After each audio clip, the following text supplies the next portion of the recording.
of my own. Holding tight to the pledge. I'm somewhere near the edge of wishing we never met.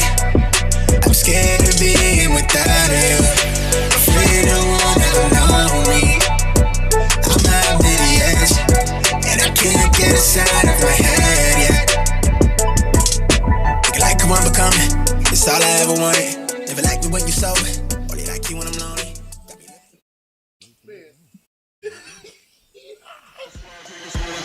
Like It or Not with Benjamin Dixon starts now.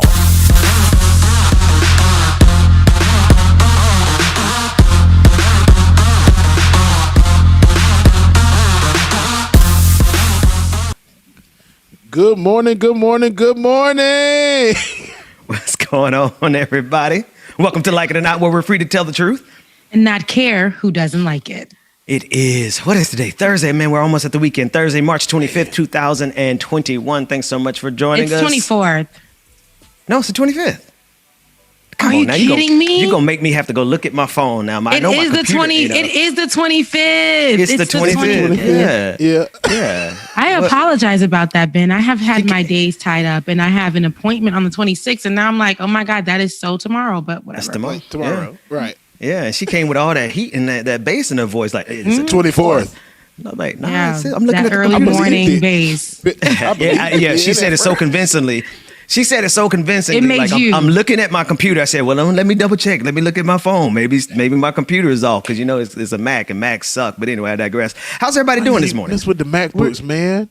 Man, because I spent too much money on this here Mac for it to be crashing every time I try to do a live stream, every time I be like rendering a video, and it's been a mess. It's just been a really bad experience for this. I'm gonna take it off your hands for you, okay? I'll take it off your hands. We'll talk. We'll talk on camera. I need to know what year it is, so we'll talk. You know, we'll talk. It's pretty brand new, but I might trade it in exchange for the hookup on a whole bunch of other stuff. But anyway, I digress. I've had a MacBook for years, and it's been the same.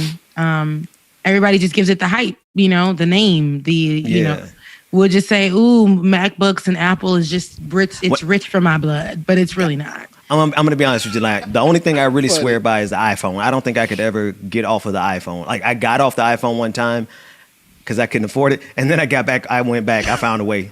To get back on it because I don't know, these here Androids people got out there. But shout out to everyone in the chat room who's watching via an Android. Go ahead and hit that like, share, and subscribe button. We definitely appreciate you. Because they can actually watch with no issue in the corner if they swipe out. Meanwhile, we're being asked to be charged on our iPhones because YouTube is like, hell no. They're just now getting that feature, right? Yeah. So like the pop-out box. Like, we're just now getting that feature for certain things, but it won't be for YouTube. I have a friend who doesn't even have a subscription with YouTube to have that feature, but on her Android phone, she actually can just swipe out. Like, so she uses YouTube for when she drives and stuff.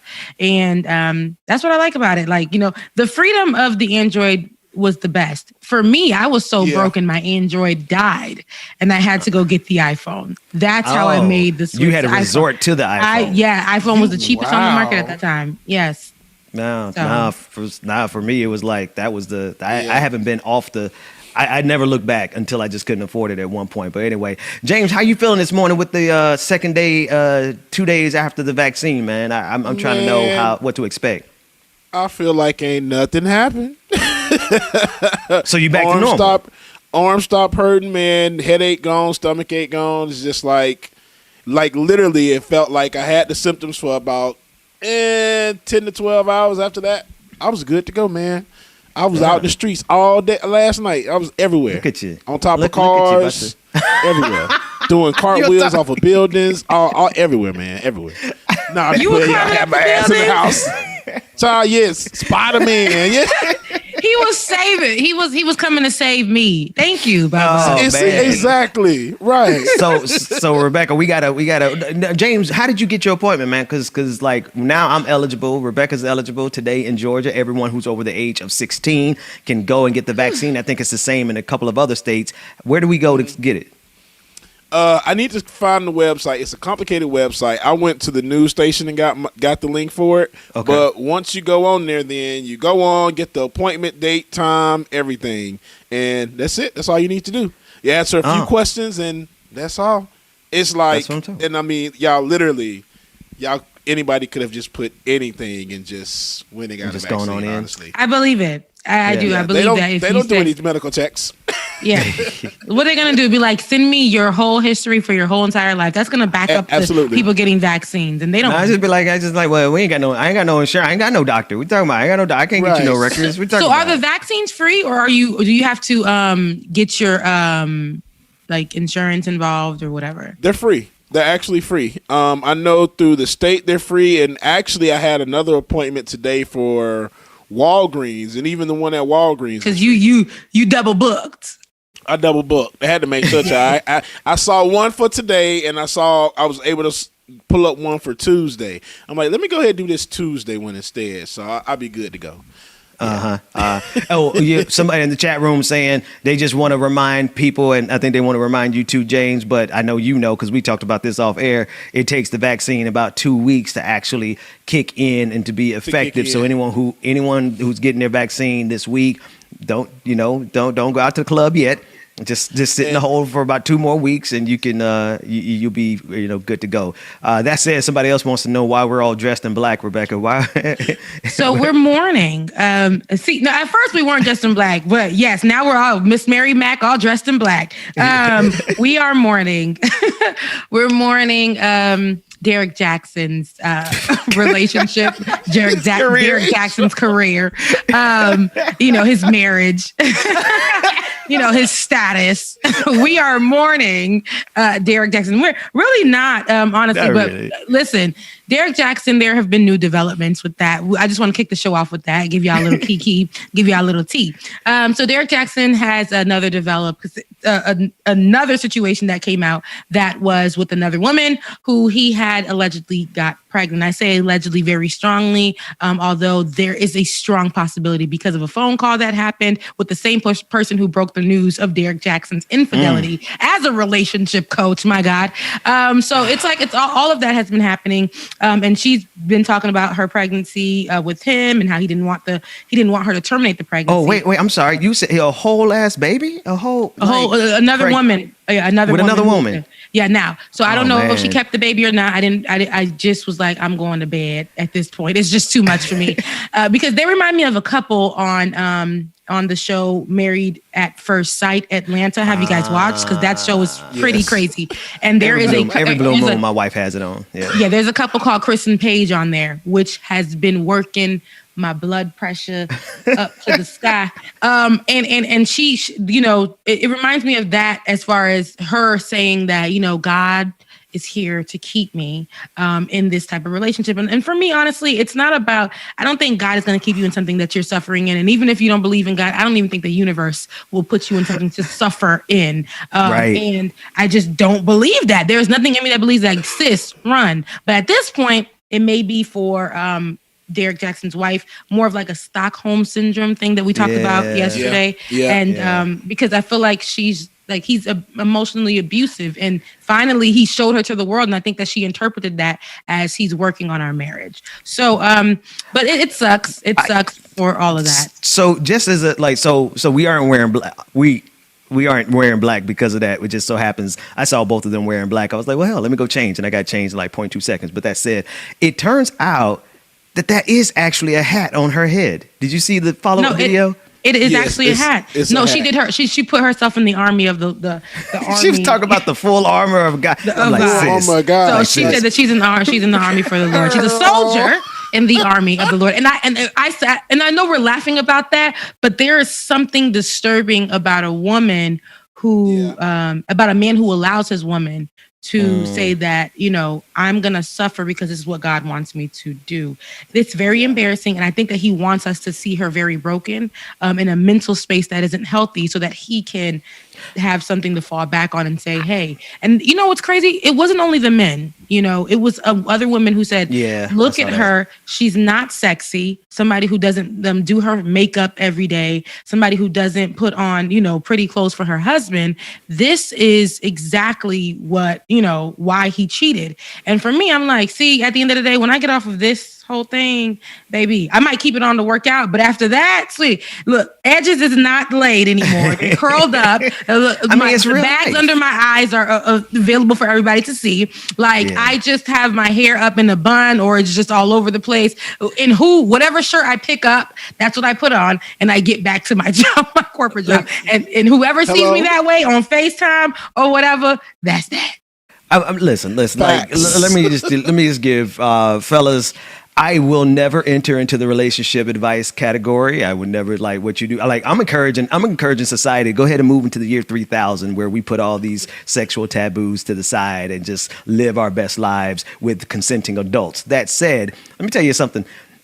If you think your woman is going to look like you met her in the club every single day, all day long, don't even worry about getting married. Don't even worry about having a long-term relationship because you don't look like that.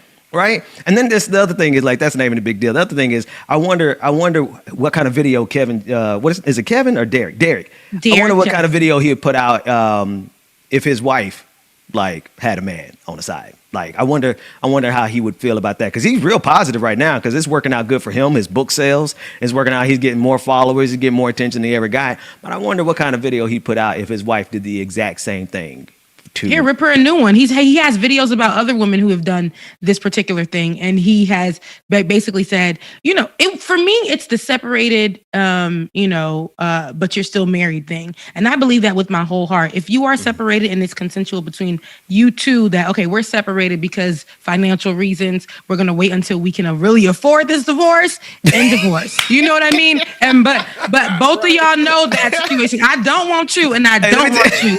We've moved on from the romantic side of this relationship. We can really just be here and tell our partners that we're going to be with what the situation is, so they're comfortable in that. But there are a lot of men who are out here who are still married under the guise of divorce, and they're saying that they're separated, and they're saying they're walking around here and they're saying, okay, they're getting with these people and being like, they're using divorce as the first word when they meet another person. No, this is how you tell. Tell.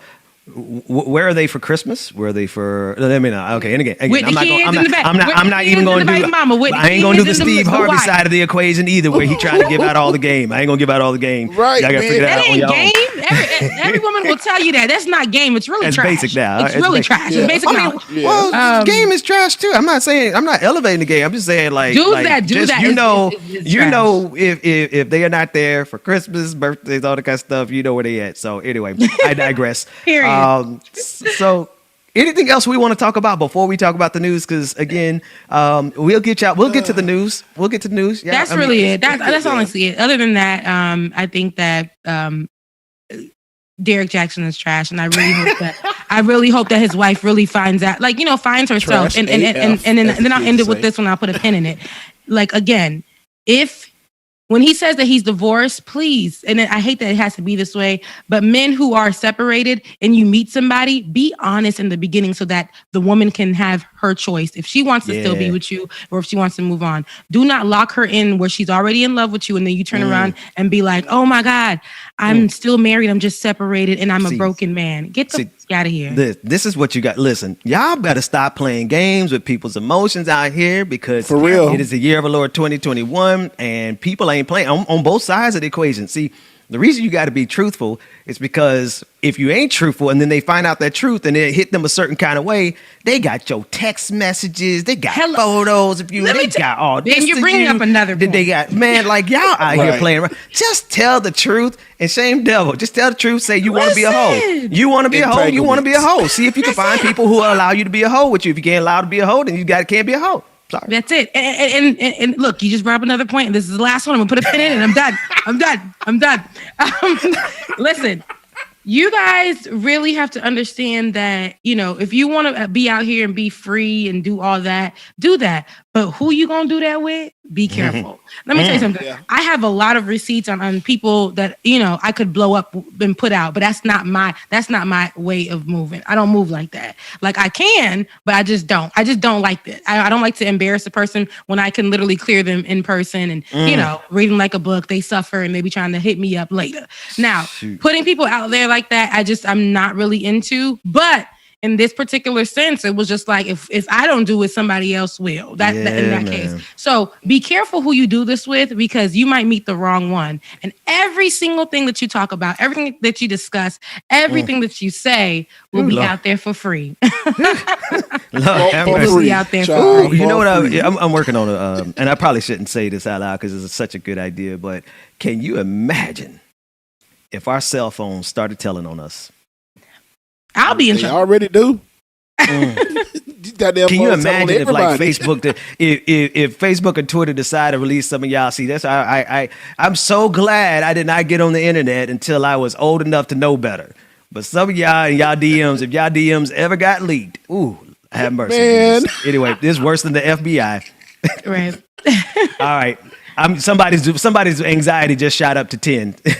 I apologize. I know. I feel Man, that. I When know I saw mine what happened, is. my anxiety too. So we're gonna let it go. Yeah, we're gonna let that one go because that's Jesus. All right, let's talk about some American political news. So what you got on the docket, Rebecca? All right, so some Senate Democrats push voting reform forward. On Wednesday, Senate Democrats began hearings into the For the People Act, also known as H.R. 1. The For the People Act includes sensible voting policies such as automatic voter registration, requiring same-day voter registration on Election Day, gerrymandering reform, and campaign finance reforms. Addressing his Republican colleagues, Majority Leader Chuck Schumer had this to say. In the wake of the November elections, one of the safest in recent history, Republican-led state legislatures have seized on the former president's big lie that the election was stolen and introduced more than 250 bills in 43 states aimed at tightening voting rules under the guise of election integrity. Instead of doing what you should be doing when you lose an election in a democracy, attempting to win over those voters in the next election, Republicans instead are trying to disenfranchise those voters. Shame on them. In Iowa, where college students often rely on the flexibility provided by early and mail-in voting, the Republican legislature voted to cut early voting by 9 days, close polls an hour earlier, and tighten rules on absentee voting. In Wisconsin, where urban and rural precincts face vastly different administrative burdens, Republicans have proposed limiting ballot drop boxes to only one municipality, no matter what its size. Could be 10,000 voters in a rural Republican county or 500,000 voters in an urban Democratic county, one ballot drop box. In Arizona, no fewer than 22 separate measures to limit voting rights have been introduced, including a bill to require every absentee ballot to be notarized. How are poor people going to pay for a notary when there's virtually no indication of fraud? It's one of the most despicable things I have seen in all my years. Shame, shame, shame. Damn. He said shame 3 times. He said shame 3 times until you do right by me. So he continued and said a little bit more. Take a look. This is infuriating. I would like to ask my Republican colleagues, why are you so afraid of democracy? Why, instead of trying to win voters over that you lost in the last election, are you trying to prevent them from voting?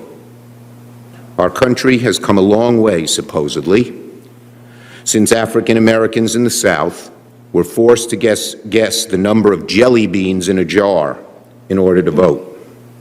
But some of these voter suppression laws in Georgia and other Republican states smack of Jim Crow rearing its ugly head once again.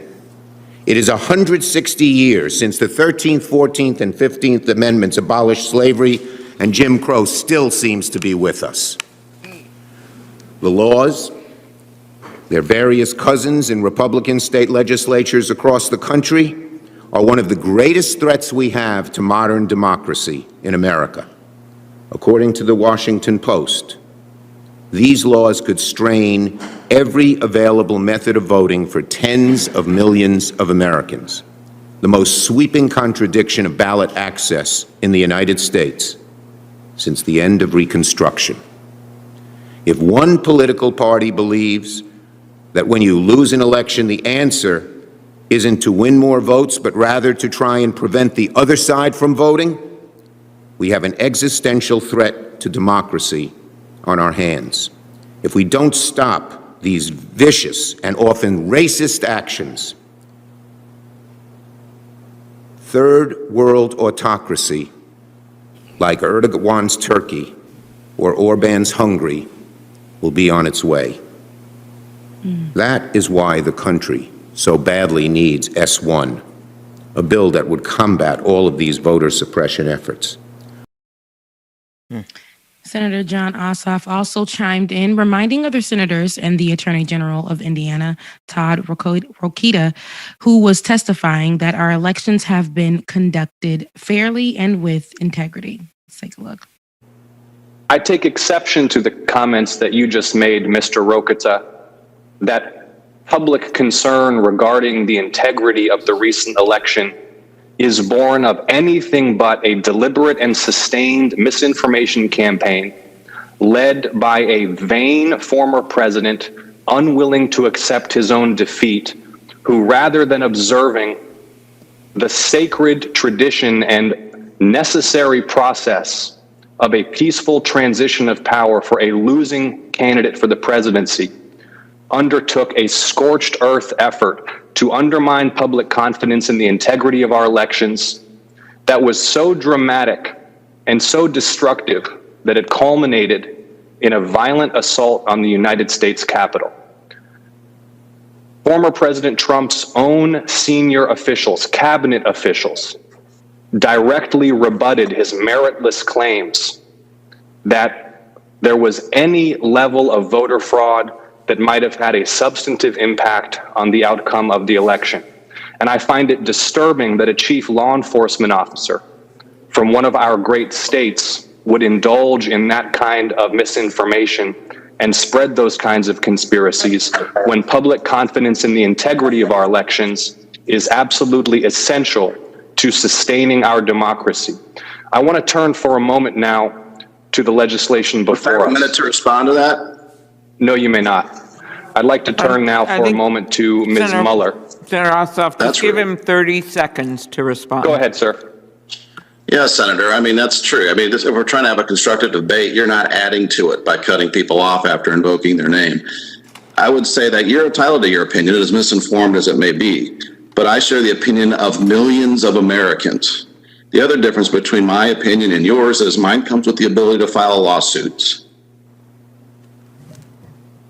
Well, whether our elections have been conducted with integrity is a matter of fact, not a matter of opinion. Right. All right, there's a lot going on in those clips. Go ahead. I'm sorry. Yeah, there's a lot going on. Since the Ossoff one was fresh, I want to talk about that. You know, it's funny how they'll try to bully, you know, the new ones, the young ones, the ones who, you know, standing on something. And here he is wanting to interject. No matter how much Republicans can try and fluff up something and use their words to attack and bully, it remains true. Like, there's a difference. There's fact and there's opinion. And the fact is, you guys are doing your best for to suppress voting. So much has happened in history, and for us, especially Black people, my God, to be able to vote. Just hearing Chuck Schumer talk about, you know, there was once a time where you had to guess the amount of jelly beans in a jar to be able to vote is crazy, because we can go further back and talk about how people were beaten and raped to be able to vote. Fannie Lou Hamer, just hearing her story, what she had to endure to give us the right to be able to vote. All because she wanted to vote, she was beaten beaten. So these are the things that we have to go through. So when we hear about things and rules that are trying to be put in place to cause us not to vote, that's the things that come to my mind. And that's what really makes me angry. And we have to keep pushing. We have to keep fighting anything that they want to put in place because they know how powerful we are. They see how powerful we are, even during a pandemic. So. I'm thinking about all the legislation that's coming down here in the state of Georgia. Like we're coming to the close of the legislative session here in Georgia, and they're getting ready to put into law restrictive voter suppression policies. And without the Senate abolishing the filibuster and getting the Senate version of H.R. 1 passed, Democrats are going to lose. And it's not only about Democrats losing, but it's suppressing the very people that carried this country on its shoulders in November and again on January 5th to elect Ossoff and Raphael Warnock. So black folks did our part. And because of that, we see exactly what Chuck Schumer is saying. And don't get me wrong, like I really felt what he was saying. Like I wish I had caught that clip yesterday because I would have ran it as a short breaking news video. Could have got all kinds of views because it was powerful. But here's the thing, Chuck, abolish the filibuster. Right? Because that's what's happening. That's what's the holdup right now is the fact that we're trying to play games of bipartisanship with people who would rather steal our right to vote, just snatch it away from us. And so we can't negotiate with these ideological terrorists. Republicans are ideological terrorists who incite actual terrorism, by the way, like actual factual terrorism that we saw on January 6th. But I digress. The point is that all of your words meant something to me.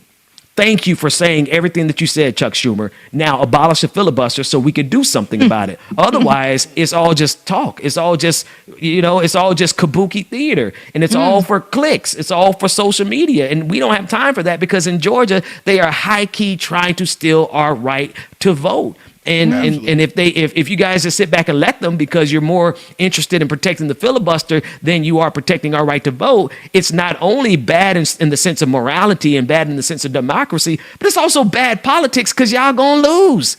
You can't win without the South and black folks in the South, and that's exactly who Republicans are targeting. That's exactly who they're targeting. So. Anyway, shame. Where's that? We needed that clip of the woman walking through the shame. It's funny. Like somebody sent me that clip. They snipped it as an audio file. And they sent it. I was looking for it, but I couldn't find it quick enough.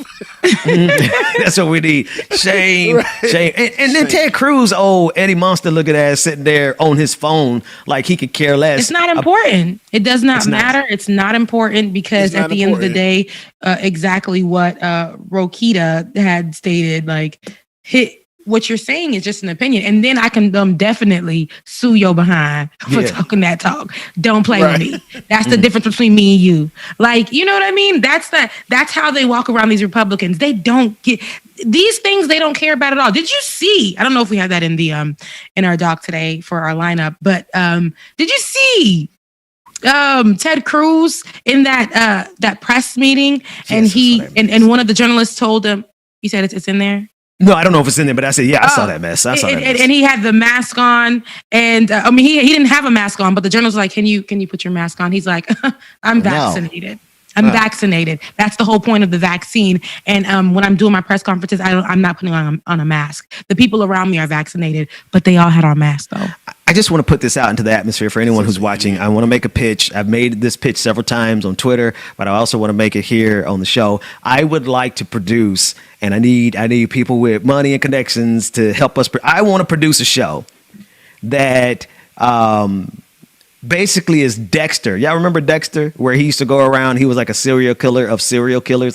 He would go out and kill bad people. I want to make a show of a serial killer of politicians who are doing things that harm people. Like if you look at what happened in Texas, that'd be perfect. Just get not Ted Cruz because we get in trouble. Let's do Fred, Cruz with an SC, Fred Cruz, and Dexter, our version of Dexter gets a hold of all these politicians who are doing things that literally lead to the deaths of so many people. Like we're to the tune of 500,000 people dead in this country. I would love to see a show where we get our public purge of these fictionalized characters, not real politicians. So Dexter, but for politicians. Get at me, Netflix. I think it'll work.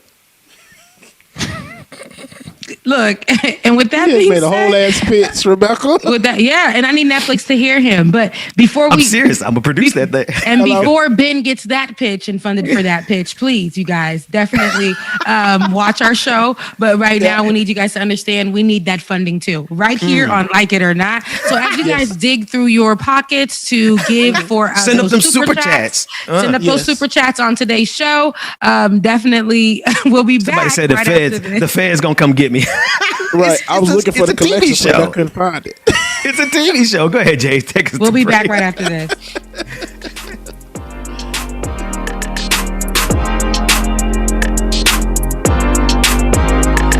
Good. I'm about to say, what the crap? Good morning, everyone. Good morning. Good morning. Shout out to everybody that's here this morning, y'all. Glad to see you all.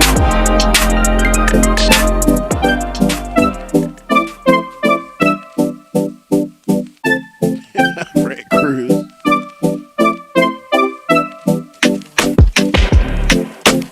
Is this what you want now? Good morning, everyone. Good morning. Good morning. Good morning. Make sure that y'all are hitting that like button, that share button, all of that good stuff, man. So you know what Like It or Not is going on, y'all. Welcome again to another episode. Hope you're enjoying it thus far. Good morning, Justice. Good morning, Mama. Sensation. Good morning to you. Brother Latif, Chuck D. So, good morning. Goku. Power up, brother. Good morning. It's never ending. Can't give you what you need. You're misbehaving. Yeah, it's getting to me. Nat M, good morning. Nat A, good morning. Alicia, good morning, man. Give anything so you can go, go, go. Go, go, go, go, go. Yeah. So I can focus. I just need to focus. Courtney, good morning. Melanie, good morning. Mara, good morning.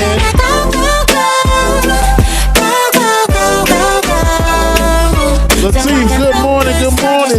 Mama Bina, it's Get a 9, good morning, y'all. This is what I want now. And yeah, I'm waiting for something better.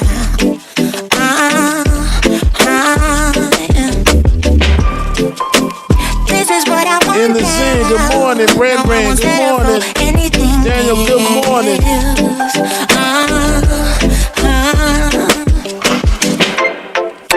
I can't keep pretending. It's not getting to me. It's never ending. Can't give you what you need. Oh no, no.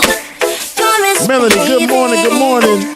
Yeah, it's getting to me. It's never ending. You can give anything, so you can go, go, go. Vegeta, I appreciate that. Thank you so much. Brenda, good morning. Marquez, good morning, y'all. Shout out to everybody that's watching us on Twitter, Facebook, YouTube, Twitter, yeah, anybody where you streaming from, we appreciate y'all.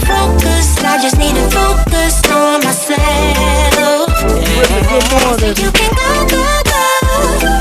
Go, go, go, go, go. So I can focus. I just need to focus. Susan, good morning. DB, Evan, good morning, y'all. You better go, go, go. All right, ladies and gentlemen, we're going back to Mr. Benjamin Dixon, y'all. Welcome back to Like It or Not, where we're free to tell the truth and not care who doesn't like it.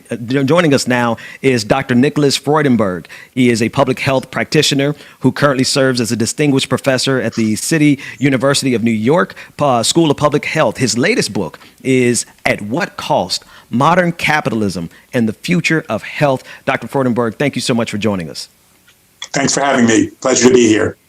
The pleasure is ours. I actually have the copy of the book with me right here, and as I've been pouring through it, you don't pull any punches in terms of how you diagnose the root cause of our most deadly public health problems, from heart disease, cancer, to the degrees in which communities are experiencing more serious cases of asthma, mental health crises. You tie this really back to the fundamental problem of capitalism. Could you tell us about the book and your thesis there? Sure. So we've had the horrible opportunity, those of us living through this period, of watching really one public health crisis after another cascade on the world. Certainly the COVID pandemic, which we've seen, but also the climate emergency, the so-called deaths of despair of less educated older men from opioids and alcohol and other drugs and guns. And we've seen the continuing stark inequalities in health outcome among Blacks and other people of color and whites. And I wrote this book to try and understand what are the common causes of these this cascade of public health crises, of public health apocalypses facing the world in the first part of the 21st century. And if we can identify and understand some common causes, what might we do? And in the book, I present what I concluded, which is that the changes in 21st century capitalism, the growing corporate globalization of the world, the movement of viruses and unhealthy products and pollution around the world, often in order to make a profit, the financialization of our economy that leads governments and corporations together to privatize previously public services in order to increase profits, to cut wages. A story that's been in the news lately is the buy-up of long-term care facilities and nursing homes by private equity. What do once they buy them up? They cut staffing in order to increase profits. And that is a big cause of the high death rate of older people and staff in nursing homes and long-term care facilities in COVID.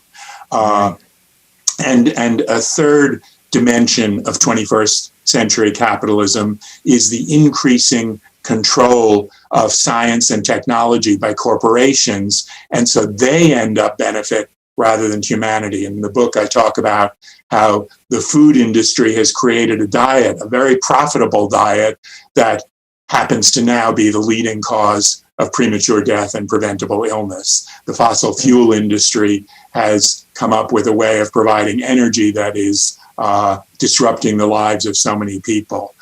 And my book argues that by understanding the common causes, the roots of these problems, we can begin to make the modifications, both incremental and more radical, more transformative in our political and economic systems to really ensure that we have a healthy, sustainable world for our children and our grandchildren and the people we care about.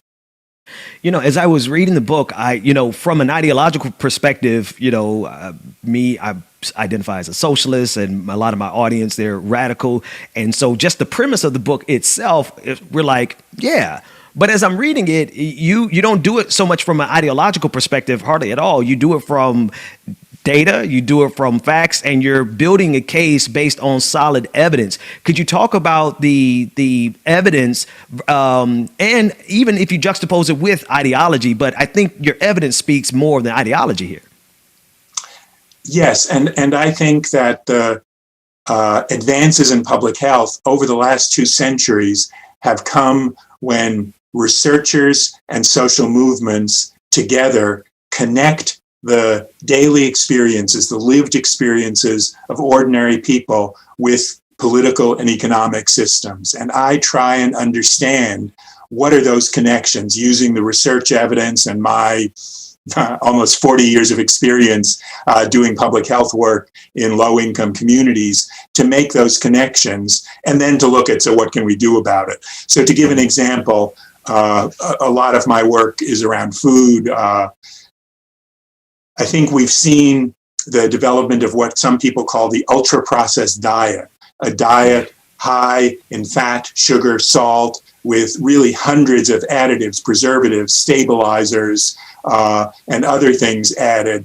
And this diet was developed because it's extremely profitable for the dozen or so global corporations that control the food industry: Nestle, Unilever, Coca-Cola, Pepsi, Kellogg's. We all know the names if we ever go in a supermarket.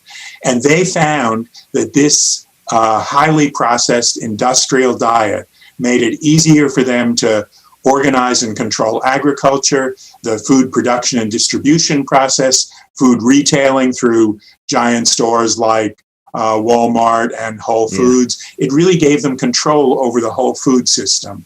And the diet was easy to ship around the world, to leave on shelves, to market, not just in one place, but around the world, to move into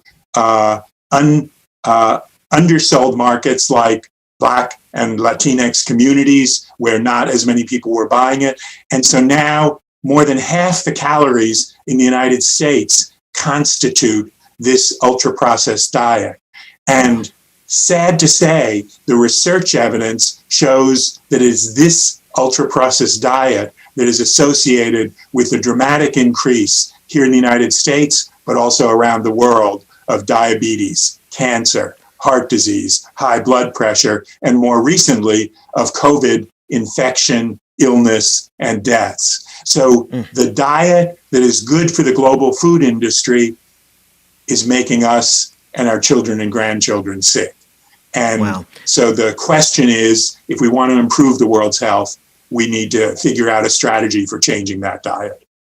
And that's actually what your book also, you not only diagnose the problem, but you also offer some solutions. What are some of the strategies that you believe that should be employed in order for us to make, you said, both incremental change, but also radical change and structural change?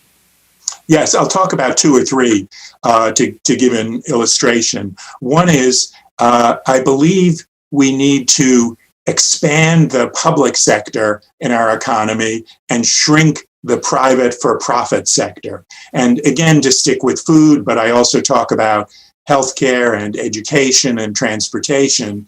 In food, actually, taxpayers spend a lot of public money on food. There's the SNAP program, about $70 billion a year. There are school meal programs. And then there are, of course, all the subsidies that the U.S. Department of Agriculture gives to the corn and sugar and soy industries, precisely the industries that produce the raw ingredients for ultra-processed foods. So we're spending a lot of public money on food, but that money isn't being addressed to the public good. Instead, corporations have found a way to get that money back to themselves. And whether that's through the SNAP expenditures for Coca-Cola, or whether it's the agricultural subsidies to Archer Midland and the other big agricultural companies, it's the tax policies that have made it easy for corporations not to pay taxes, whereas middle-income folks like you and me end up having to pay our taxes. And that leads to, I think, the second strategy, which is to look at democracy. You know, in your previous segment, you were talking about democracy. We cannot reclaim our health unless we reclaim our democracy. So I think it's limiting lobbying, limiting dark money, insisting on voter rights and voter registration. And when ordinary people, when the majority have a voice in our democracy, then the efforts of corporations to undermine public health policies will be more difficult. I'm just thinking about all the different ways since all of us were born, we have been almost commodified in terms of how we didn't even. I'm 40 years old, and every stage of every part of my life has been infected with these corporate organizations that have control over our complete diet, because we can't even go to a grocery store. We can't get food in this country without literally getting it from one of these major organizations that have a vested interest in creating products that harm us because it generates a bigger profit for them. What do you say to a person like me, individuals who are coming to grips with this? Because what do we do when everything on our grocery shelf, just about everything on our grocery shelf, is a part of this problem? What do you say to individuals who want to do something about this? Right.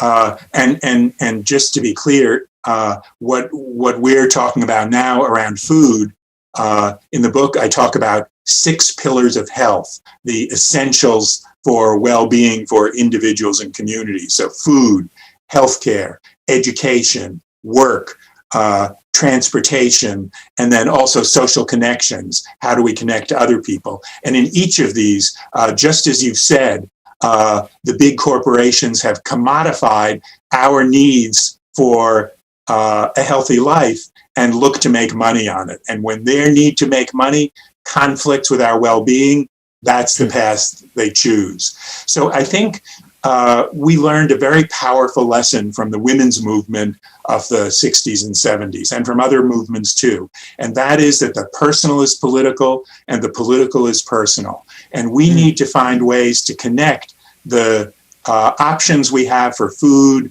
and healthcare and education with the political activism that looks to change the policies that limit our choices to what's good for corporations and limit our choices to what's good for us. Our public policies, in our towns and our cities, in our states and in the nation should make healthy choices easy choices. But in so many cases, in food, in social media, which could be a way to connect to other people, what's the easy choice is one that makes some corporation rich and ends up endangering our health.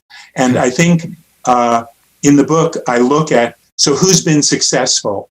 And I think we've seen communities like Philadelphia, Oakland, Berkeley, Seattle, that have developed taxes on sugary beverages, a key ingredient that contributes to dietary disease and that drives the inequities in health among less well-off and better-off people, and among Blacks, whites, and Latinos.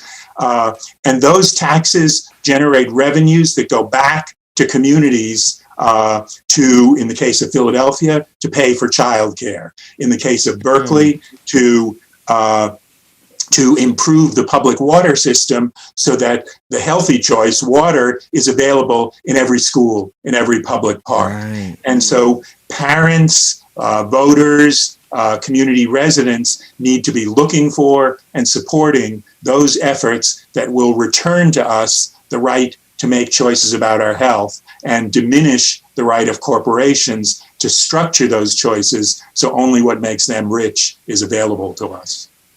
Wow. Dr. Freudenberg, thank you so much for coming on the program. The name of the book is At What Cost? Modern Capitalism and the Future of Health. Please pick it up anywhere you could pick up books, and definitely take a read, because I think it has a significant impact on what we need to be doing for the future. Before we go, just tell everyone how they can connect with you, or any other message that you want to leave with them. Sure. I think there are many organizations in every community that are doing this work. I'm at the CUNY School of Public Health.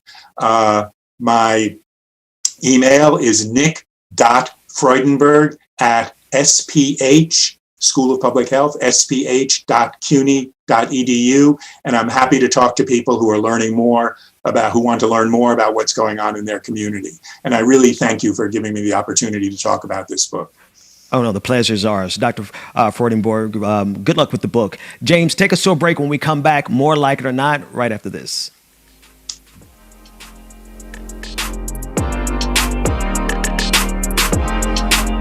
All right, people, good morning. Good morning again. Hope you enjoyed the show thus far, y'all. Make sure that y'all hit that like button, share, comment, subscribe. Do everything that you can, y'all. Make sure that you know when Like It or Not is going down.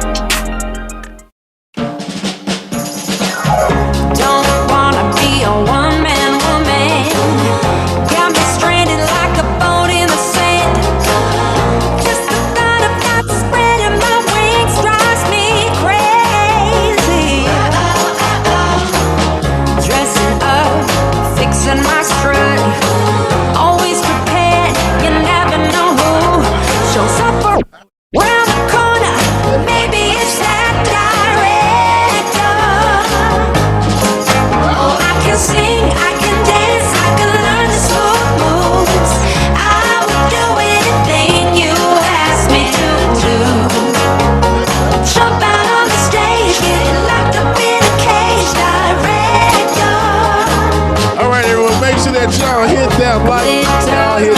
like button.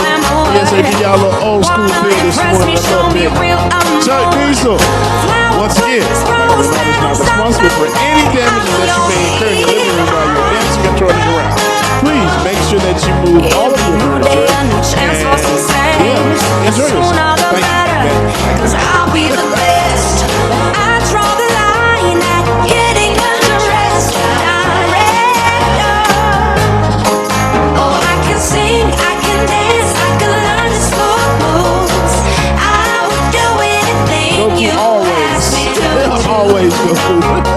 Jump out on the stage, get locked up in a cage. Director, Mr. Director, I will do anything you want me to do.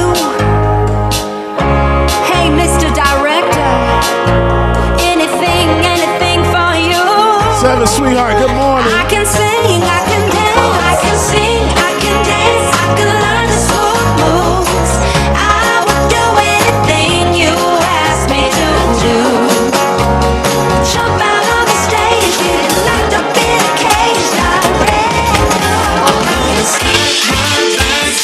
Lonzy, good morning, good morning. I won't be back, you'll see me no more, no. You better leave me alone. Gail, thank you for your super chat. That's right. Please dance responsibly. For me, there ain't no other. But you just couldn't be bothered. You never knew what love is about. It gets me 'cause there ain't no doubt. There is something about you. Thought I was nothing without you. You made me beg and you made me crawl. You played me and you made me fall for you. It's sad but true. You're no good, still I'm loving you. Lisa Noel, good morning, good morning. I'm gonna pack my bags up, walk out the door. I won't be back, you'll see me no more, no. Hey, Justice, you can reach me. You better leave me alone. I miss you, but I'm sick and tired of loving you. I don't know why, just know that I do. Please leave me alone. I'm gonna miss you, but I'll be gone. You know I don't wanna fight ya, but there is something about ya. Kimberly Frazier, good morning, good morning. You wanna scream and shout. You left me hanging down. Shout out Gwen, Mama Gwen in the room somewhere. She's been real quiet this morning. Mama Gwen, y'all right? But you cheated and deceived me. Evergreen, good morning. Cared for me at all. You had me at your beck and call. It's true, I'm a sucker for you. You're no good, still I'm loving you. But I made up my mind. I'm Sorry, Daniel, good morning. Justice, DJ X3C on Twitter or Instagram. Just send me a message on DJ X3C on Twitter or Instagram. You better leave me alone.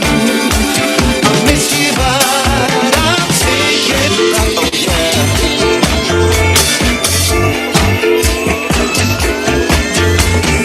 When I get you back, oh yeah. Brian Smith, good morning, good morning.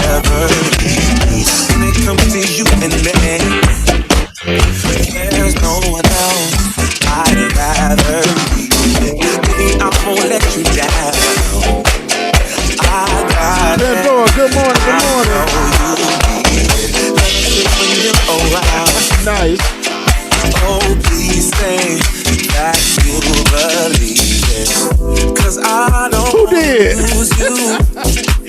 When I got the shot, You feel that way too. she's like, yeah.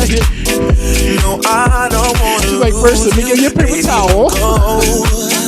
Don't go. I'm like, if I know it's Sean, When I get you back, just oh get this yeah. goddamn needle in my arm and leave me alone. When I get you back, oh yeah.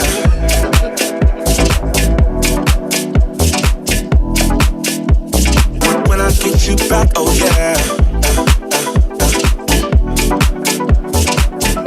Oh, when I get you back, oh yeah.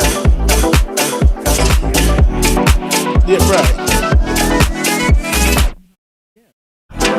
Cause I don't wanna lose you. I hope you feel that way too. Hey, Shaw.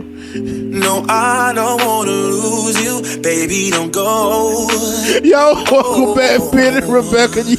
When I get you back, oh yeah. Our best stuff be behind the scenes, man. It's y'all hear what they be saying in my ear. Y'all know why I just be on screen cracking the hell we were talking about the range of the show because we started off extremely ratchet this morning with Derrick Jackson and his whole ass. But is that ratchet though? Just because there is a certain demographic that may not know who he is, we are actually educating them that this too happens in our community. And then we go to Professor Freudenberg, and I'm like, yeah, well, you think about the ideological perspective, Professor, and because the book is really good and it's important.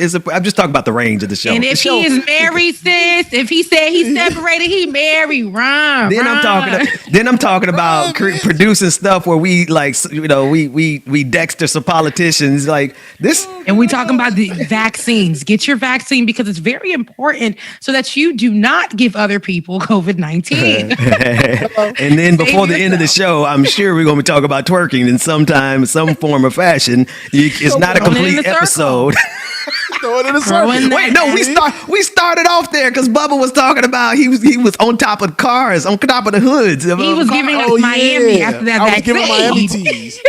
Yeah. I was happy, excited. That's what it was. Oh man, but shout out to Professor Freudenberg because the book is like, do you really pause and think about it? Like, you can't even go to a grocery store and not get something that's just full of poison because it makes some companies a whole lot of money. And you think about it from that perspective, it's like, man, we all have been hostage in this country since the time we were born. Literally. Man, whether it comes to them fattening us up in a bad way, or where it comes in the to wrong starving places. us, yes, in the wrong places. Because I'm still trying to get it right up in here. But yeah, whether it comes to them fattening us up, or starving us, or making us sick, it's like they don't care because what's so funny? What benefits them is okay. We done fed them the poison. Now they're going to go to the hospital. These doctors get this money. These hospitals get this money, and now we're going to give them these drugs that probably won't do anything for them, but they get that money too. And then side effects. Yeah, and then after that, if they possibly die, those insurance companies get the money, and then it's just your life really doesn't matter. That's why a lot of times, growing up, we had our garden in the back of our house. So if anybody got sick, we'll go pull some leaves off the tree, and my mom will make some kind of concoction, some Haitian concoction, with some Haitian rum in it as a kid, and give it to you, and then whatever, or the tomatoes, the lemons, the lemon balm, the sugar cane. We had all of that in our backyard. Wait, they giving you alcohol as a kid? It's normal for Caribbean families. It is very normal. You go to a Haitian party, they are giving you the Haitian fruit punch. I think our rum punch, and then they give it to you so you can go sit down and get out their business. And you'll be asleep. You'll be asleep at some point. It's not that they're giving you so much. They'll give you the cup. You ever see like parents give their kids like cup to taste soda or something? Yeah, we're tasting rum. Yeah, it's just I'm not gonna lie. I have been extremely tempted to give Jeremiah just a little sip of Hennessy at night, because if I can't get that boy to go to sleep here soon, like I'm telling, like he be going to sleep at. I haven't done it, but I've thought about it. I'm not a mom, but I have done it to my nephews. I had Jediah who just could not sleep as a baby. Josiah was a really good one, but Jediah, he just would look at you, eyes is eating up, like he was just tired. And I was like, I can't do it anymore. I can't. My brothers is leaving me with these kids. I'm just tired. So I put a little bit of rum, just a tiny bit, in his milk. And that baby laid out. My brother, you about to go to jail. Don't say you can't make these kind of confessions on air. They go. How'd you get him to sleep? I'm Haitian. This is normal. How'd you get him to sleep? But you in America, they're gonna call DCS on you. But they. I didn't say I was in America at the time this was done. There you go. Okay, it was right. Across the waters. It was like 20 years ago. Us all the time. Ooh, Yeah. but he Not my slept. dad. I'll tell you that. My brother was very excited, and I think it helped him start sleeping after that. I didn't have to continuously give him the rum. It just kind of like helped him understand, oh, sleep feels good. I need this. So one of my best friends said melatonin for the kids. my mama and my daddy used to literally hit us with melatonin. Melatonin. Get out their face. But mama was good. Mama used to give us put rum on our gums when we were baby, so to help with the teething and then knock our ass out. It worked. You good. see, it's to me that's equivalent. That's the same thing. That's the same thing. Well, see, and this is my thing. I'm sorry. Go ahead, man. I'll say Tylenol and Benadryl. It's is alcohol in there oh, too? y'all don't want to sit down? Hey, come here. I got some candy drink for y'all. It's called Tylenol. Yeah. No, because what I was gonna say, like, man, I'm about to become a very fierce advocate for marijuana, because, man, alcohol and cigarettes, like the fact that alcohol and cigarettes are legal in this country and weed isn't, is just like the most unbelievable thing to me. Because when you haven't drank and you go back and you take a sip of that alcohol, that is poison. Alcohol, and then cigarettes at every single store, in every single corner, that is straight poison. And I think that's like what Dr. Freudenberg is kind of talking about. It's like the stuff that is the most profitable to these corporations is the stuff that they package and sell to us, but it's literally the stuff that's killing us, like just destroying our lives. Meanwhile, we can't even smoke weed in Georgia without Cobb County police, trying to arrest you. But anyway, I digress. What else? Still do it though. It's crazy. Wait. Especially Fulton County. Fulton County ain't got no shame. You'd be sitting. I don't know about Fulton County. I feel like in Fulton County they have to drive to a certain area of in Fulton County because. I'm talking about the black side of Fulton County, obviously. Okay, I would say the black side because I know because they be rolling up in the clubs. It don't be matter. Like just you go. Yeah, in the clubs, they don't. I don't think they really care. I don't even think it's like really policed as they say. When outside the door of the club is very much policed. When you get in there, when you get in there, they're just like whatever's happening in there happens in there. It's just a whole tables of weed. You step outside this door, it's gonna be. I cannot do the club when they're smoking weed. I can't believe I used to do that before. My weave used to smell like a pound every time. That's the best smell in the world. What you? I'm like, no, not when I'm going to church the next morning in college. It's it's a cigarette smell that stinks. Like I don't smoke cigarettes, and I know they don't smoke cigarettes in the club, but it's that weed, and I'm over here like it's inside of my sew-in because I can't. Like I gotta go. It's too much. Imagine it being inside of your sew-in. You're going to church on Sunday. It's still in your sew-in while you go interview people at the Capitol in Tallahassee. It just was a lot. Okay? Yeah. So, anywho, I digress. Well, I do have to I do have to wash my beard really, really, really good but I don't have that problem that you have. So I understand. But I don't even have a problem with my beard that much. Look. Yeah, nothing to smell like loud in the morning. Anyway, go ahead, Rebecca. What you got on? You guys have beards. I had a sew-in. Listen to me, guys. Oh, yeah. We get it. It's in the braid underneath the sew-in. You can't get up in there. So well, since we're still on this this wave this morning, I want to go ahead and drag Meghan McCain. It seems like she has been blind to her privilege on Wednesday. So that was yesterday on ABC's The View. Meghan McCain made a very interesting point about identity politics and the qualifications for being the host of The View. Let's take a look at what she said. Excluded women farmers. And so we're going to a place where even if people need money, even if people are qualified to get into Ivy Leagues, race and gender is more important than your skill qualifications, the content of your character. It is not what Martin Luther King Jr. preached. I think this is a very slippery slope. I was very surprised to hear someone like Tammy Duckworth say something like this. She got a lot of blowback from a lot of people, not just on the right. And I think this is actually just the natural progression of identity politics. And I will say, just to put a cap on this, The View is 25 years old next year. We've only had one Asian American co-host this show. So does that mean that one of us should be leaving at some point because there's not enough representation? We're talking about, is identity politics more important than qualifications of a job? And I think that's a question going forward that the progressive left is going to have to reconcile. Okay, and before we go, because we're going to go and take a break, eventually we're going to come back and talk about the black farmer. Like Whoopi don't be stunting her, man. Whoopi, at this point, not at all. Right. At this point, Whoopi every time that Meghan McCain speaks, she just okay. So we're gonna have more after this, or the fact that she said we're at some point in this show we're gonna get before this show is over, before today's show is over, we will be talking about those black farmers. See, and then that's what she tried to tie. She tried to tie that black farmer story to identity politics and trying to make it seem like these black farmers didn't deserve what they get. That said, there is nobody more unqualified on television than Meghan McCain. She literally has no skill set other than being the daughter of John McCain.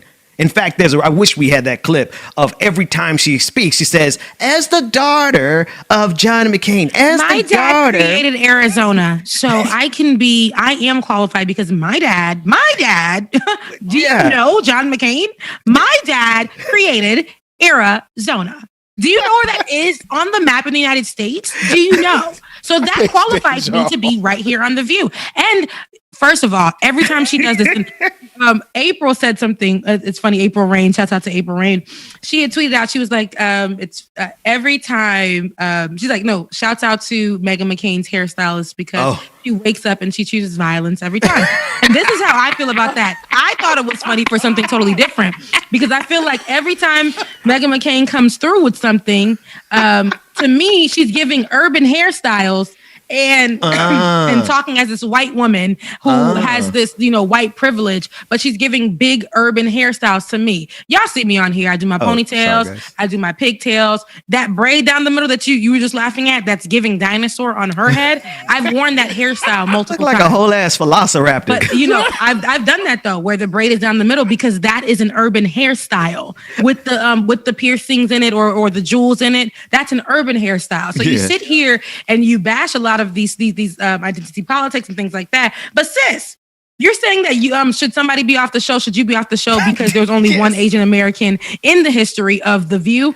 We all said yes, and that was something that we didn't rehearse because that we understand that you should be off because you're not qualified. When you first got on, everybody knew you weren't qualified, but you still stayed because of your namesake. You know what I mean? So, and you learn politics throughout the way. Now, I can't say. Because a lot of people say that I am not qualified to do. Don't even go down that road. Don't even go down that road. I'm going to go there. But what I'm saying is I am. I've had the history. I've done this. Yeah. I've had, the learning, the school. Got the degrees. I got the degrees. But even outside of that, I got the street knowledge, right? Even outside of that, I'm just me. Now, I fit this position. I would never go somewhere where I don't belong. Now, here is, and I'm not saying that Meghan McCain doesn't belong here, but she's using her white privilege to say, just because somebody's black or white, we can't give them that doesn't qualify them. Like why should we look at this black person who has a master's degree who fits the description of what we're looking for? Because why should we look at them? Because we need somebody black, especially in this ridiculous idea of diversity and inclusion. If we're gonna run with that and walk with that whole thing, then yes, on The View, if we're looking for a black person, we're gonna look for the best person who fits it that happens to be a black woman on The View. What do you have, Meghan McCain? Sweetie. Her father. And that is it. That's it. That is it. Your namesake. Which is white privilege, Karen stuff. Period. Think about Whoopi Goldberg. Like, I'm not a huge fan of Whoopi, but Whoopi been on the scene. So, like, I think Color Purple was the first time I really found out who Whoopi Goldberg was. Like, she has been a part of American culture since before Meghan McCain was born. And can you think about what it must just irritate someone who has that level of experience, expertise in media in general, to have to put up with a trust fund, unqualified, highly mediocre individual like Meghan McCain just sitting there and asserting her opinion as if it is, one, a qualified opinion, and then two, as if she's actually saying something good. Because it would be different if Meghan was actually like a prodigy with how she thinks and what she says. She gets up there and says a whole bunch of stupid stuff, and yet everybody on the stage has to put up with it because her father was John McCain. That's the ultimate identity politics, is when you can go all the way to the top of this country with no talent whatsoever based on who your daddy was. And it's funny because that show at one point was really leaning right at some point, right? And then you got these women of color coming on and especially at a time where talking about racial issues, we needed to have a Black person in the room. And now, like, The View has been taken over by women of color. So, and now even the white folks that are OG on there, they had to step up and be like, adjust themselves and how they were carrying themselves. Meghan McCain thinks that she can still utilize this conservative, this hard right because she thinks mindset. Yeah, because do you think that that's what's going to still get her where she needs to be? Her being dragged, especially her being, a millennial or whatever, her being dragged way down, like her being dragged from where she was when she first got on there thinking that, I'm just going to sit around here, say my little disrespectful comments, especially like yesterday's comment to me was very disrespectful because it had a lot of racist undertones to it, like period. Like you're white and there is no qualifications for you. So are you speaking to yourself? Because you literally are saying just because somebody is Asian or Black doesn't mean, and that's not what qualifies any of the people that have been on The View. When have you seen a person of color on The View that did not have the background necessary to have that position? That's it. When? I like that. But these white people can come on and literally just be unqualified, no background, and just have a seat. These white women and just have a seat. So when she said what she said, it to me it had a big racist. It gave big racist energy. Who is the most unqualified host to ever have graced the stage of The View? Meghan McCain. So shut the hell up, sis. Get your check. And stop actually setting yourself up for even more failure by exposing exactly how mediocre you are, because you are the least qualified person to ever sit on that stage. And yet you're sitting there complaining in the most Karenist of all Karenism that I have ever seen in my life, talking about somebody not being qualified. Look in the goddamn mirror. Look in the mirror. Damn. What else you got, Rebecca? No, that's it. Yeah, Looking in the mirror. Oh, go man! If I see you on these streets, they keep saying identity politics like they got something. Oh, if we just say it's identity politics, we could break it down and be like, because underneath that is the fact that they don't really believe that we're qualified. And that if any Black person, a brown person, or Asian person gets in a position, it's because they don't think, particularly Black folks, y'all don't think that we qualified. I would pick a random Black person off the street underneath any shade tree, and I guarantee you they will give you a more robust analysis. I don't care if they had just got off a whole 3 blunts and a 6-pack of whatever their favorite drink is. They will be more qualified at this than Meghan McCain, because in this country, Black folks have always, time and time again, had to be 10 times better than these mediocre white people who get all the money in this country. Yep. Look at the content they produce. No shade to nobody. But look at the content they produce. Every morning I get up and I do this because I want to do it, right? And I've learned that I no longer want to be in a box that, mainstream media puts me in. But I watched my colleagues who did the same job as me just walk into the room, have the work done for them, and they really have to do no work and leave. Me, I'm required to do 10 times more because of the shade of my skin, because of how I do my thing. Right now, if you go to a white show who does exactly what we do right here, exactly what we do, they're funded differently. They move differently. And even if, and I'm not saying that they're not qualified, but we do 6 more jobs than that. And we, even without the money, y'all, even without the money, we're still here doing that, in which we deserve our space and we deserve our time. We do not. And so when I hear Meg McCain say those kind of things, and I watch these other networks or whatever on YouTube or whatever on CNN or whatever, or whoever's, take their places, knowing that they had no qualifications whatsoever, it really irks me. It irks my nerves, because history in media, history in women's talk shows showed us that it had to be the best Black person to even make an appearance when the hosts were all white. When the hosts were all white saying nothing, and they had to reach for the best Black person to come on. And it took for that to be okay. Now that we know that Black people can do stuff, it's like, come on now, guys, we're here, we're good. we're sometimes, most times, the best because we have to do 6 jobs. So we do have a little bit more knowledge at times, and we do have a little bit more drive at times because it's required of us. You think if I had it easy that I would just come on and give y'all all I had every morning? No, I don't have it easy. I don't. And that's true. No, y'all don't pay, and I'm not trying to smash y'all or whatever, but y'all don't pay us. So it's like we really come here with all we got for real, with the genuineness of our hearts. You know what I mean? So, and that's on that. I don't need, look, y'all got me going. Send up them super chats. Did you just patch it? Send up them super chats. Oh man.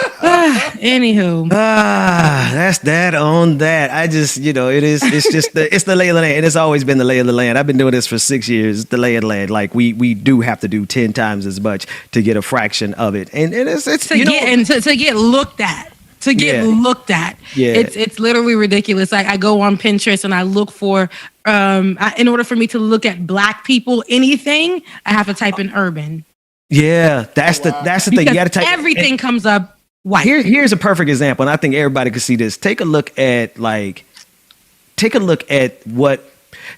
person doing a dance. Let's just get a general example. A Black person who does a dance, right? And they're the originator of that post on social media, let's say TikTok. And then you just get a random white person to do the same dance, not even half as good. They did it, but they did it.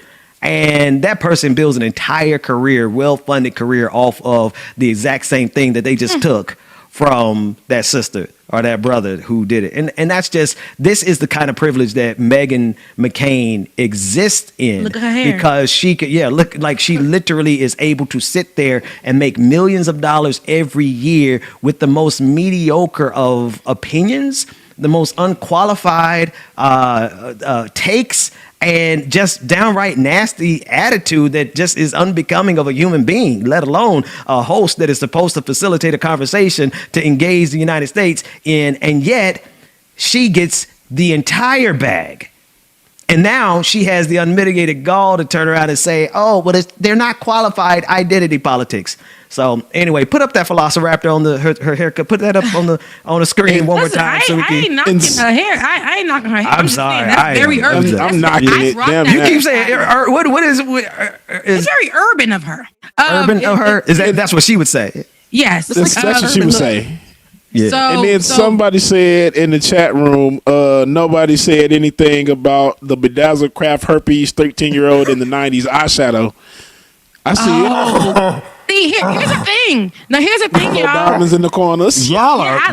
Here's the thing. I like her eye makeup. I like her hair. I feel like it's, the ponytail could have been higher to give that level. But at the end of the day, I've rocked that hairstyle. Like I said, she's rocking urban styles. Even her jewelry. Yes, in the 90s, that was the thing. It's not her look for me. It's her nastiness, everything that comes out of her mouth. So it makes everything that she has on, it makes her an easy target for us to chew apart, for us to drag. It definitely does. But you like the hair? Is that what you're saying? You like the hair? Yeah, no, I like her hair. I like her look, but it's just not. I don't like what she says. She has a nasty attitude, and that's what we see first. That's what we hear. All I see. I like the hair. I don't like the hair on her. Yeah. That's all I hear is like she go, she's trying to use her claws to open up the door on Jurassic Park. That's all I see. So anyway, I can't laugh at the hairstyle because I've rocked that a few times. So yeah, I like the hairstyle, but it's not. Somebody says she looked like a mix between a Velociraptor and a Klingon from Star Trek. She do. I don't know what a Klingon is. Yeah. Okay, leave her alone. Leave her alone. Oh wait, now you want to leave her alone. Now you want to defend her. Take her to a break. Y'all know she's gonna be crying on the next episode. She's gonna be crying. They talked about my hair.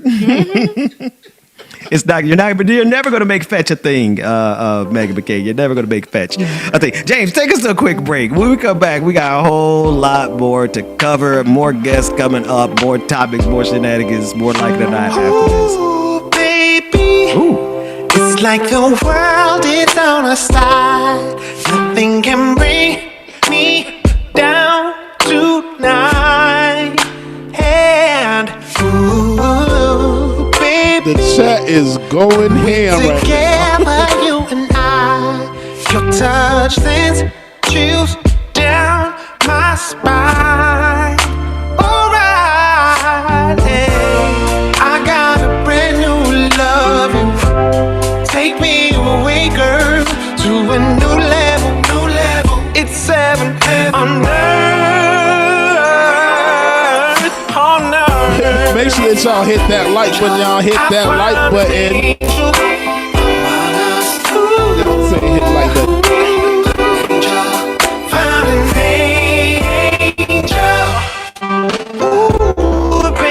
Danny, I got you.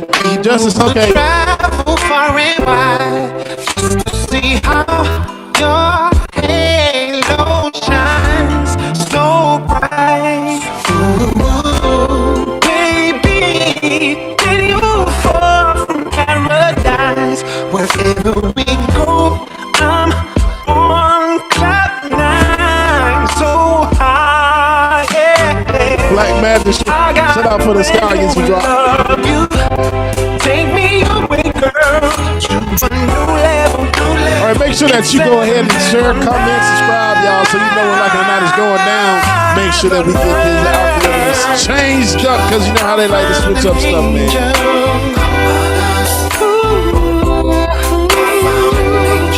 I found my angel. Come on. I found my angel.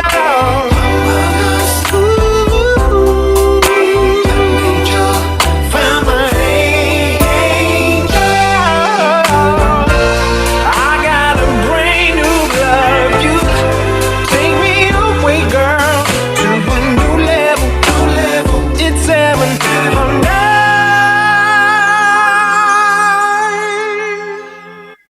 I'm the boss of the boss cause I sign the checks. Got the new Balenciagas, then I step on next. Get you a girl that can do both. Set up the meaning, the sex on the table. Able to get the job done. Giuseppe while I hold my son. Got booty that's on Houston. Whitney, everything in one. I will never go to jail when I spit these bars. Cause I'm a real G, I'ma take that charge. Only real charge that I know is black cards. Money long, up to Mars. Fridays I'm pulling out. Little ratchet, just for now. Kendrick. Yeah, I think it was Kendrick Lamar. Oh, y'all just see, y'all know they asked me what was the last concert I went to. I think it was either Kendrick or Kanye. Yes, I was at the Kanye concert. Started it over like twice. Throw your hands up. Hilarious. 100 bands up. We don't take no days off. Then I drop it downtown with it, down with it. Drop it to the ground with it, ground with it. Hands up, ladies, throw your hands up. Throw them bands up and don't ask what's in the cup while I bring it downtown with it, down with it. Drop it to the ground with it, ground with it. Purple Rain Hearts, you know that's the truth. Up in the phantom, but the gang don't need the bandana. Got my girls, I'm a winner, and we slay don't need the damn center. Raise your hand if you're a winner. That was cute, but I can buy my own dinner. Tonight, I don't care if I'm a sinner. Shout out Sensation, y'all, who doesn't like Beyonce, who's about to get cut off. Monday, go back to the boss. Turn these M's to some B's. I don't care what it costs. You a boss if you're listening today. Roll your eyes, break it down, cause we don't play. Fridays,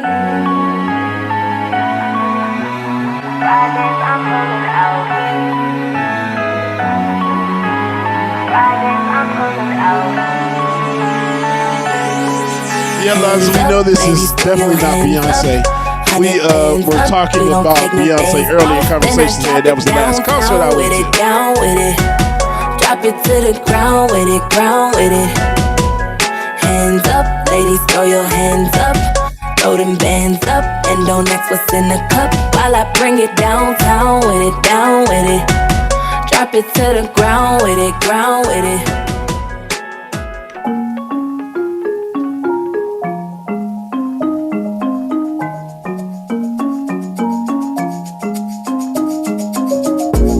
It was just a misunderstanding.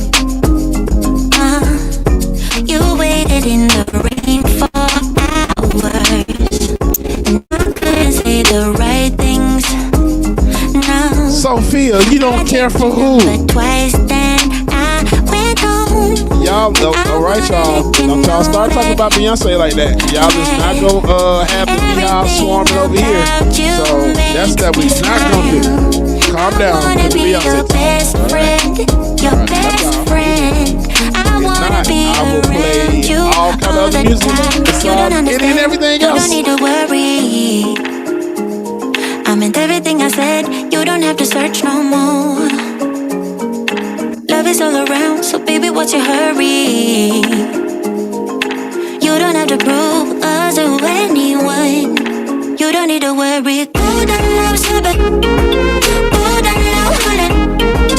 Go down low, baby. Go down, baby, give it Yes, the bees are definitely here.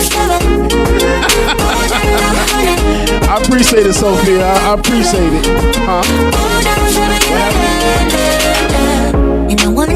Oh, I thought y'all lost me. Now I'm including you in my whole world. With you, I'm so transparent. You tear down every wall that I built up. Now I wanna let you know that everything about you. Y'all know I will. I wanna be your best friend. Right. Your best friend. I wanna be around you all the time. You don't understand, you don't need to worry. I mean everything I said, you don't have to search no more.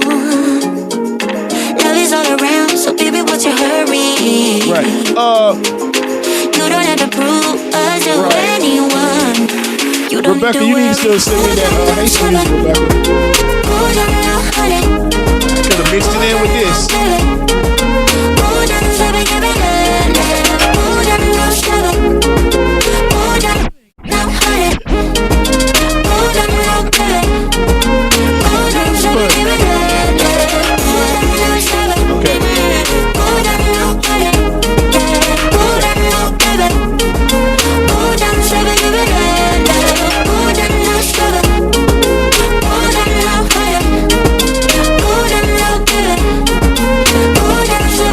All right, welcome back to the screen, y'all. Benjamin Dixon. Welcome back to Like It or Not, where we're free to tell the truth and not care who doesn't like it. Joining me now is Councilman Khalid. He is a South Fulton County City Council member from District 6 and a candidate for mayor. He is also a Black Lives Matter activist and just all-around dope brother. How you doing? You want to make sure that we see that shirt. Black on purpose. That's hoodie. Man, how you doing this morning, brother? Great. Well, I mean, yeah, great to have you. Tell us about the sweatshirt. Yeah, you got it. So I'm running for mayor. A lot of people are not aware of the city of South Fulton. We are Atlanta's new twin city. We are 100 square miles, 100,000 people with a $100 million budget, and with a 90% African-American population. We are now the blackest city in America.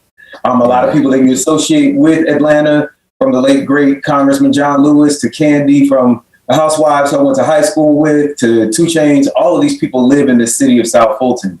And my goal is to make America's blackest city black on purpose, which means that in every policy that we enact, in everything that we do, we're asking, how does this benefit, or how can this improve the lives of Black people? Because we know if we can improve the lives of 90% of our people, we can improve the lives of everyone in the city.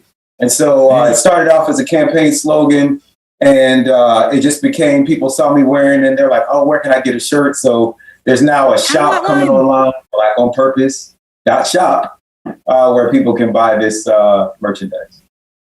Man, I've been following you for some years. Actually, since I moved to Atlanta, I got familiar with you and your work and your campaign and your efforts. Tell us just a little. I mean, you're gonna hang out with us for the rest of the show. But before we start talking about other stories, I still want to dig in a little bit more into you as an individual. Tell us about what has driven you, because you came up the ranks. You've been out in the streets. You've been at protests. You've led protests. I mean, civil disobedience, and then you transitioned from the streets into this position on the council, city council here in South Fulton. Tell us about that transition and what's driving you not only to continue, because just because you're in this position, you haven't stopped your activism either.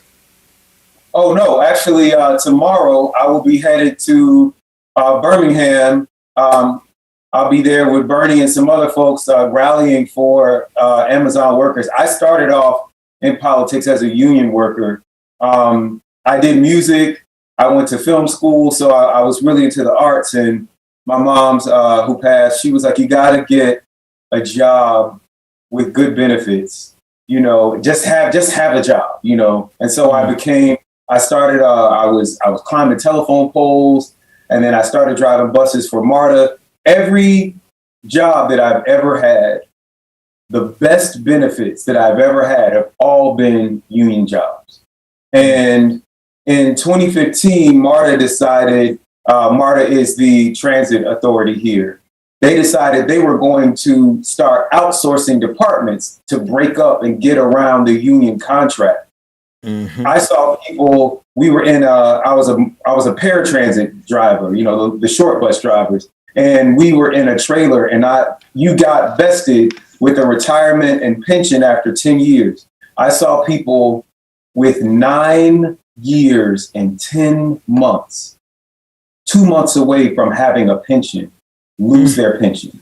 I saw grown folks crying because they were going to lose not only their health insurance, but that good union health insurance they have for their entire family. And around that time, there's this old white guy from Vermont named Bernie Sanders who was talking about how corporations were getting out of control. So I went and joined his campaign. Then I started working for Stacey Abrams. I got involved with the Black Lives Matter movement and helped found the chapter here in Atlanta. And actually 5 years ago, after the murder of Katherine Johnston, we were doing a sit-in at City Hall, and we were calling to get rid of the police chief and, you know, hold the mayor accountable. And shortly after that, the city of South Fulton became a city. And I didn't know it was going to be the blackest city in America, but it was the SWATs. Anybody who follows hip hop, they know the SWATs. Yeah. And I was like, okay, the SWATs is about to become its own city. Oh, it's going to be hella black. And I went to BLM folks, and I was just like, you know what? Every policy that we've been talking about in the movement for Black Lives and this policy roundtable that we're building, this is the place to enact it. Because Atlanta, quiet as it's kept, is only about 52% black now. If you look up the top 10 blackest cities in America, Atlanta's not even on the list anymore. DC's not on the list anymore because gentrification and decades of black faces in high places that aren't necessarily looking out for black people have caused this city to become, you know, almost a non-black city. And they were like, you know, at the time, folks were like, oh, I don't know if I really believe in getting involved in politics. And I was like, well, everybody that we're protesting is an elected official. Right. So instead of just protesting them, why don't we go take their seats? And that's what I did. I became a councilman representing Old Matt, which is the hood of South Fulton. And it's also where I grew up. And now I'm running for mayor. Running for mayor, man. Hey, brother, I want to bring our co-host Rebecca and DJ Exclusive on the screen because there's other stories that I want to talk with you about because not only are you running for mayor, but like you have a lot of insight into what's happening around the country. And one of the first things I want to talk to you about is the legalization of marijuana and what we've been seeing recently with the Biden administration, particularly how they have requested. And they were making explanations. Now they're backtracking a little bit, but there's been a penalty on staffers, former staffers, who actually had a history of smoking marijuana. Now, despite guarantees given by the White House leadership that their jobs were safe, multiple staffers from the Biden White House have been fired after admitting smoking weed, even though it's legal in D.C. 5 staffers in total were fired. Last week, House Press Secretary Jen Psaki tweeted about this, saying, we announced a few weeks ago that the White House had worked with security service to update the policies to ensure that past marijuana use wouldn't automatically disqualify staff from serving in the White House. She went on to say, as a result, more people will serve who would not have in the past with the same level of recent drug use. The bottom line is this: of the hundreds of people hired, only 5 people who had started working at the White House are no longer employed as a result of this policy. Now, just yesterday, Psaki was again asked to explain why these individuals were fired. And even though their jobs didn't require security clearance and weed is legal in the district, and this is what she had to say. Sure. So Vice President Kamala Harris says that she is a past marijuana smoker. She said, quote, "It gives people joy, and we need more joy in this world." She is with a clear majority of the U.S. population in supporting marijuana legalization. According to polls, 2/3 of people do, including about half of Republicans. Yet last week, the Daily Beast reported that there were dozens of White House staffers who were either disciplined or terminated from their jobs for past marijuana use. You seem to confirm 5 terminations on Twitter. And my question is, why would President Biden allow this to happen, especially considering the White House staff were led to believe that pot use would not be disqualifying, and especially considering the Vice President is herself a former marijuana user? Well, let me first say that what we tried to do as an administration was work with the security service, who actually makes these determinations about suitability for serving in government. In the past, and I served in the Obama-Biden administration, the rules were actually far more stringent. So that isn't about anyone's personal point of view. It's about working through the process, the history, and modernizing it and taking steps to address the fact that marijuana is legal in a number of states across the country. It is still illegal federally, right? We know that. There were, as I noted, I think in our comment last week, 5 individuals who are no longer employed at the White House. A number of them, there were other security issues that were raised. And, that's an unfortunate conclusion, of course, but what we tried to do is enable additional members of the team who would not have been able to continue serving in past administrations to continue serving by updating our policy in coordination with the security service. Follow up on that. Surely President Biden could, implement changes here unilaterally and just say that these people can come to work for him. Well, I think if marijuana was federally legal, that might be a different circumstance. But I don't think I have any more for this on this for you. Go ahead. All right, Councilman Khalid, this is my question here. It is, especially because of how this disproportionately affects black people across this country, and because of how many white people are getting lined up to make a killing on weed across the country. This rubs me the wrong way, especially coming from a president who absolutely has benefited from not only the war on drugs, but also now black people who are trying to recover from the war on drugs. What are your thoughts on not only this in terms of the White House firing those 5 people, but also in terms of the broader conversation of legalization of marijuana? I mean, this goes back to being black on purpose, right? And understanding that many of the obstacles we face as a people are institutional obstacles. They are historical obstacles. Weed is an herb, for the record. I have smoked it. And smoke later on. When I started smoking it, I didn't have health insurance. I couldn't afford to see a psychologist. Yeah. I couldn't afford a psychiatrist. I couldn't afford prescriptions for opioids and all of the other drugs that many white and upper class folks are strung out on that are legal, right? And so that's that part. And then when you add that entire industries are being created, when you look at the city of Chicago, which has legalized weed over a year ago, but to date has not given one minority license out. They have a minority license program. But somehow into the city of Chicago, ain't no black folks got a license to sell this thing that hundreds of thousands of black people have been locked up for. So it's ridiculous. And at some point, you just have to say, to hell with what it looks like. We're going to be about our values. And if we said that we weren't going to discriminate against people that have past marijuana convictions, then don't discriminate against people that have past marijuana convictions. Period. That's that on that. It would probably be real messy of me to go to James for a follow-up question because he's my brother in this. No comment. In this, But you should have a comment. I think it's ridiculous that they want. When the pandemic's over, though. No, go ahead, Rebecca. You guys can all definitely meet up since you guys all live in the South Fulton area. Meanwhile, I'm over here on White Town.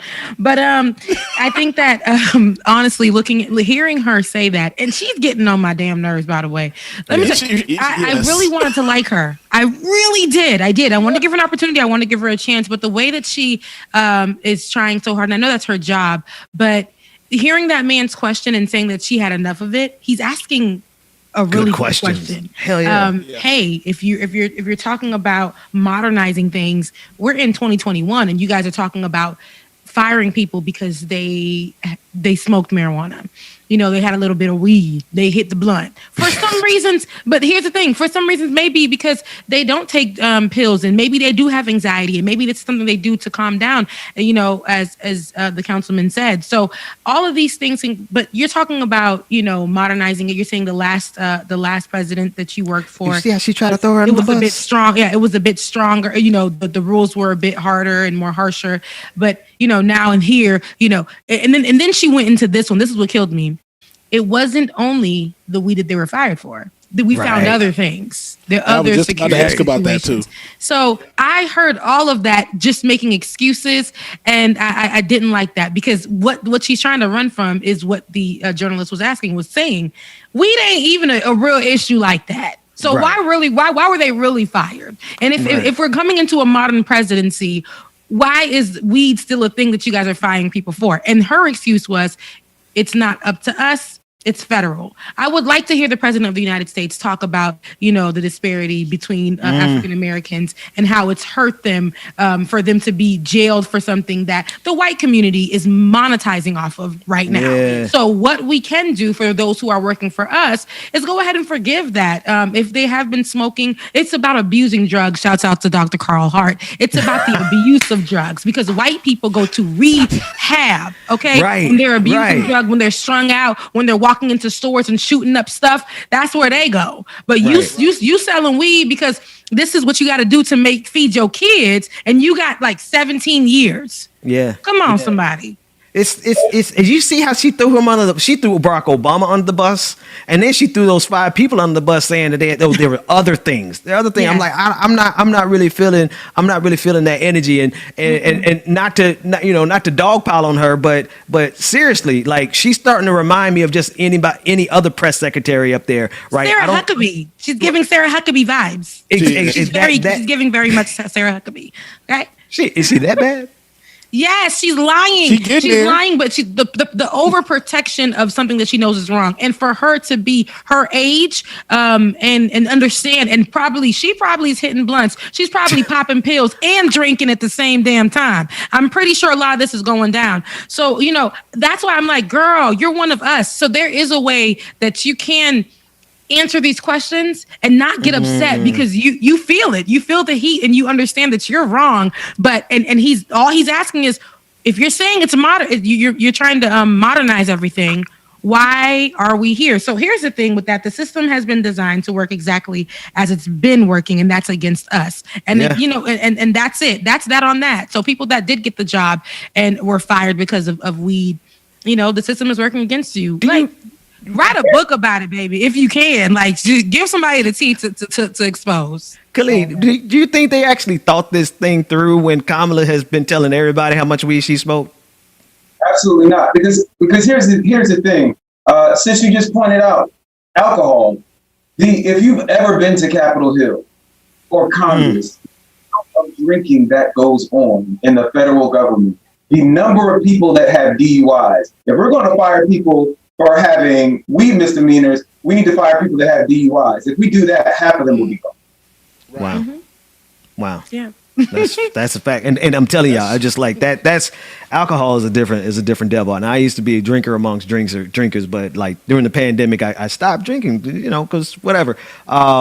You cannot look at me with a straight face and make it seem like there's something morally wrong with smoking weed when y'all have all these people out here popping Xanax, popping all kind of prescription pills, drinking a fifth of vodka just so that they can make it through the night. And that's all legal. And here we are. We still got brothers and sisters in jail because they were the pioneers of this weed game. And that's the other thing, like in terms of like the licensing, man. Tell me more about, you were saying about what the licensing in Chicago, and there's not been a single minority or black license issued in Chicago?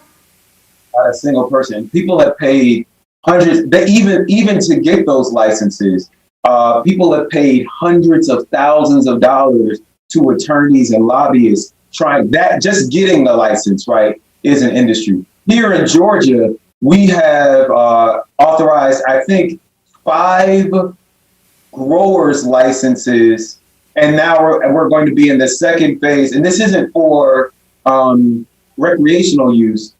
We passed something for medicinal use, and there are 5 growers licenses that are going to be given out in the entire state.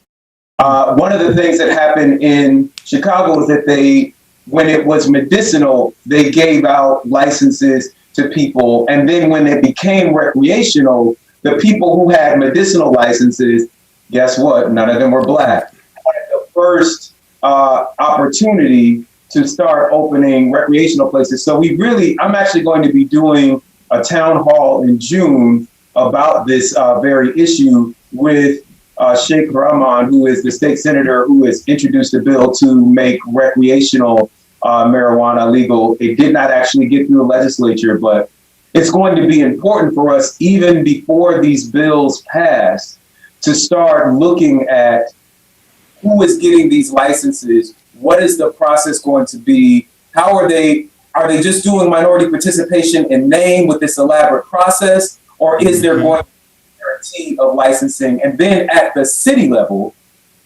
because we talk about all these federal and state things, but this is why local politics is lit. In every city, the people who decide whether a weed store is going to open in your neighborhood aren't the feds or the state government. It's your county commissions and your city councils who write those zoning and business and occupational permit licensing laws. And so it's up to us to make sure that the people that are getting those licenses in our city, the people who are allowed to open stores in our city, look like the people, or actually are the people who live in our city. And Oakland and Seattle and some other places have been doing some really radical things to ensure that people who have been historically locked out in those neighborhoods are enfranchised. In Oakland, they've actually created a program to help subsidize minority entrepreneurs who want to get into this business that would not normally have the access to capital,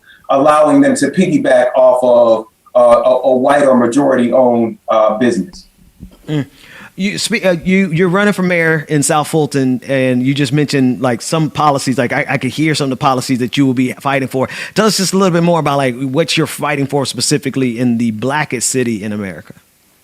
One is to really reprioritize how we spend money. Right now, like many cities, the largest share of our budget, the first dollars that we spend go to police. And I've been saying that we cannot police our way to prosperity here in South Fulton. We spend about 25% of our tax dollars on police and less than 1% on economic development. And what we know is that police don't actually prevent crime, right? They respond to crime.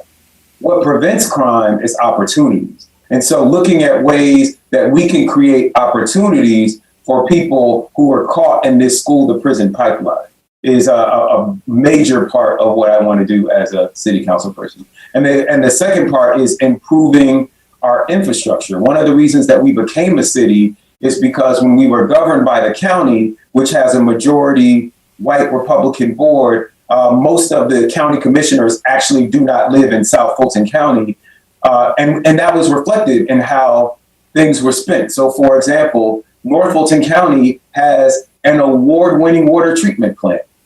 In South Fulton County, we get boiled water advisories at least quarterly, right? And so making sure that we are spending money on the infrastructure to make our city a place that people can do business and succeed. Wow. So I got a question. Sorry. No, go ahead. I didn't know that was. All my friends over there in South Fulton be like, "Girl, another boil water advisory."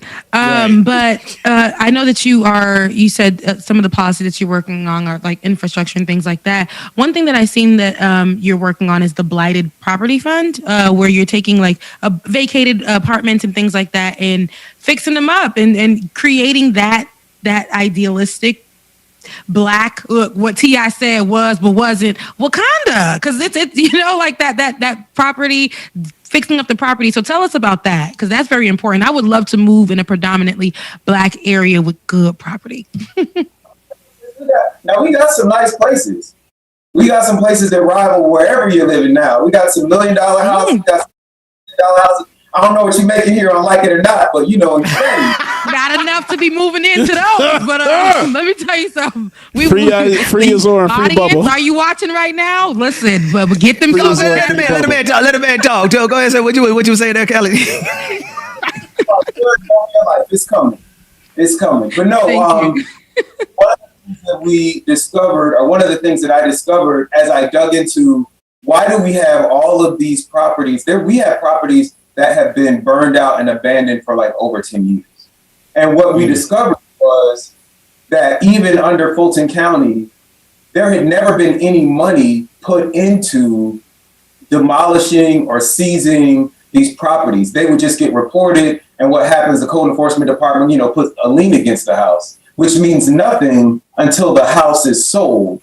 So it was it's a perfect example of there are so many programs that we could be doing if we weren't spending all of our money buying tanks and over-policing our residents and tag readers and all of the things. But we never, it's always something that we're going to get around to eventually, right? Like a $15 minimum wage. We're going to get around to it at some point. And I said, no, we're going to get around to it now. And I created this legislation that said, and this is one of the things that happens, if I can nerd out on you all a little bit, the majority of state and local budgets are in what is called a general fund. So no matter where the money comes from, if you have a code enforcement department that's written hundreds of thousands of dollars in tickets, it doesn't mean that money goes back to code enforcement. If you have a parks department that has charged fees for, renting fields or athletic facilities, it doesn't mean that the money that you're paying the parks department stays with the parks department. It goes back into the general fund. And once it goes into the general fund, it usually gets funneled to things like police and fire, or, we're going to build a new city hall that costs millions of dollars, right? And so what I said is that in this legislation is that all of the money that the Code Enforcement Board issues in fines, plus 0.1% of our city's budget, which totals to be around $100,000, plus the fines, which ended up being around like $200,000, all of that would go into a dedicated fund and would have to be spent on demolishing blighted properties. And I'm actually doing the same thing right now, or I'm calling for the same thing to be done with this money that we're making on these speed cameras that was supposed to be about pedestrian safety. We've made over $1 billion on these pedestrian safety speed cameras, but the first thing that we're buying is a tank for our SWAT team. Wow. And we see that across the country all the time.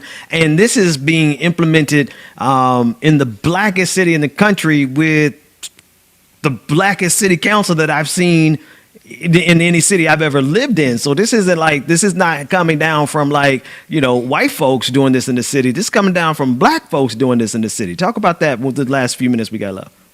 I mean, it's because people are not being black on purpose, which doesn't just mean being unapologetically black, but it means being intentionally black in your policies. We've seen around the country a rise in violence over this COVID-19 pandemic. I believe that some of it is just a slowdown that happens every time. If you think about this on the federal level, every time we talk about the military-industrial complex, all of a sudden there's a new conflict that explodes and we need our military. Every time we talk about reallocating or defunding the police, all of a sudden there's an upshoot in violence, and we start hearing stories about police morale. And I am concerned that these slowdowns may be happening, these slow responses to crime may be happening so that people feel that more police are needed. And know that there's definitely been an increase in intimate partner violence and domestic violence because people are crammed up. And so we know that there's this rise in violence because of the COVID-19 pandemic. And people without imagination or courage will just say, well, we just need more police, without saying, why is there a rise in violence? Is the rise in violence connected to the fact that people have been stuck at home, that we're the only developed country in the world that had no bailout for people who lost their jobs, that we are evicting people in the middle of a pandemic? Does that have anything to do with the rise in violence? And maybe we should start looking at how to solve these problems at the root instead of just throwing more police at them. Wow. Man, listen, we want to have you back anytime that you're available. I know you're on the campaign trail and you're also doing your thing as a council member as we speak right now. So thank you so much for joining us this morning. I want to just go around the room. We're going to get out of here. Khalid, tell everybody how they can get up with you and any last word that you want to get in. And then Rebecca, you jump in there. And then James, it is yours. You can follow me anywhere, Instagram, TikTok, all those things at Khalid Cares USA.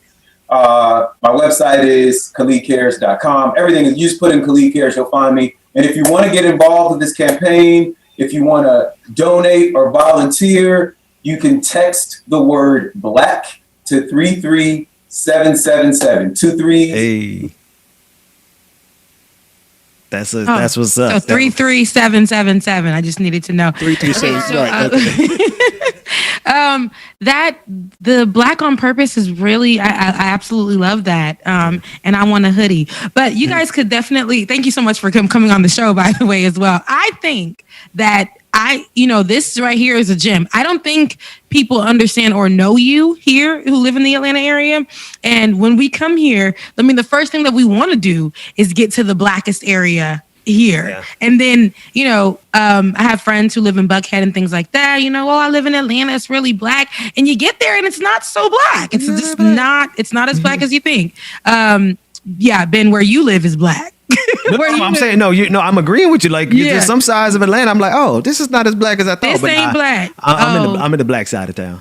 Oh, but it's really black. My light came out. It does this every single show, Ben, every single time. But here, I really would like to move somewhere where it's black and it's kept, and I feel like you have that idea in mind. That just because it's black doesn't mean that we should not give it any care or that it means it's poor. Just because it's associated with Martin Luther King doesn't mean that it should be treated how it's treated. Everybody knows when we say, oh, you go to Martin Luther King Boulevard or whatever, it's hood. It's the one side of the street ain't taken care of. But what you're giving is a better view and a better idea and just a goal. And I feel like we're going to meet that goal. You're going to meet that goal for South Fulton. And shoot, maybe one day, like you said, I might be pulling up, buying a little house over there in South Fulton. You know what I'm saying? You really should. It's the area to be in. Y'all don't understand. I like this little area over here, man. Yeah. South Fulton, I will never go up north like Midtown, downtown. Nah, man. East Point City, South Fulton all day. You can't hear who? I was just saying, we're going to get a shirt to rock with your bedazzled braid. I heard the McCain's saying. Because she really was, she was defending her. She was like, I don't like Megan, but I like that haircut. I like that. I do, because I've rocked that. So one day, hopefully, I'll be in South Fulton with my bedazzled braid. You right, and be rocking that. All right, James. Well, that's it, folks. It is 10:33. Khalid, thanks so much for joining us. Rebecca, James, you know what to do. And follow us. Click that like, share, and subscribe. We will be back tomorrow morning, 8:30 Eastern Standard Time with more Like It or Not. Oh, yeah. I won't be here tomorrow, y'all. Wait a minute. You won't be here tomorrow. I forgot I won't be here in the morning. Yeah. Where you going? Yes. Oh, yeah. Last time, it ain't right. Yeah. I know where you're going. I apologize. Love you, mean it. Wishing you safe travels. Yes, wishing you safe travels. Because the comment section almost beat me up. They was like, "That's wrong, Rebecca. He was going through things." Okay, I'm sorry. I love you, Bubba. Safe travels. Once again, thank you so much for pulling up on the show, Councilman. We gonna make it do what it do tomorrow. Who gonna be DJ YouTube for us? We gonna do some magic. We're gonna get some magic done on something. We're gonna have virtual Bubba tomorrow. We're gonna have some kind of virtual DJ. I'm gonna work some algorithms here and have a DJ here in the morning. I tell you that much. All right, folks. James, it's in your hands, man. Travel safe, James, and give my best to all the Wildcats down there, man. All right, take care. I will. Definitely will, y'all. Love y'all. I took a stroll downtown this evening when I heard music echo through the night. The same old songs that I heard the night before. So I started running, so I wouldn't be too late. 2X or 3X, okay? I didn't think that I would ever see your face again. Shout out to everybody that came through today. Dr. Nicholas, Freudenberg, and Councilman Khalid, thank you so much.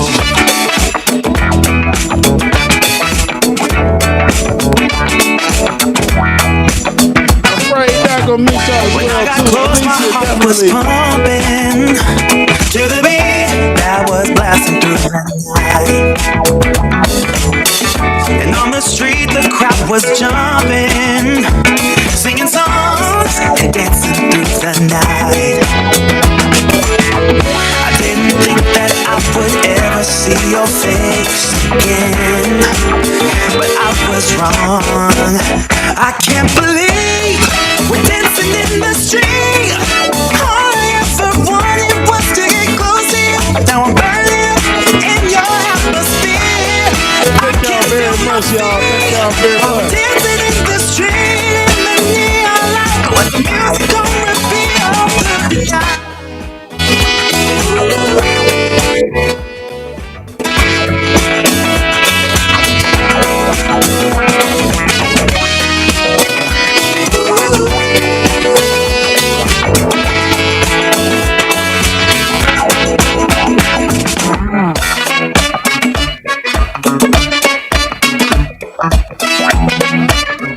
All right, y'all.